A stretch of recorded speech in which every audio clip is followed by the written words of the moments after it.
संस्कार झाला, त्यानंतर मूळ अभिषेक झाला आणि त्यानंतर मग राज्यारोहण झालं. तर राज्याभिषेकाचा मुहूर्त म्हणजे अभिषेकाचा मुहूर्त हा नेमका शुक्रवारी पहाटे झालेला आहे आपल्या पंचांगाप्रमाणे. म्हणजे शनिवारच्या आधी, शनिवार उजाडला म्हणजे सूर्योदयाच्या वेळेला शनिवार उजाडतो आपल्या पद्धतीप्रमाणे.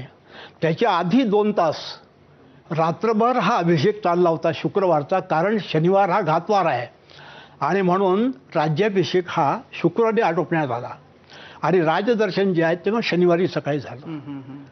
असं सगळं गणित सगळं जुळलं आणि ग्रहमानाप्रमाणे कुंडलींच्याप्रमाणे या दोन्ही कुंडली माझ्या शककरेश्वरामध्ये प्रसिद्ध केलेल्या आहेत आणि त्या सगळ्या ग्रहांचं बलाबल अमुक तमुक असं सगळं जे काही ज्योतिषशास्त्राच्या विषयक माहिती आहे त्या सगळ्या माहितीच्या आधारे आणि सभासद बकरीमधले काही उल्लेख असे सगळे घेऊन 1630ची तिथी हीच बरोबर आहे असं मी सप्रमाण मांडलं.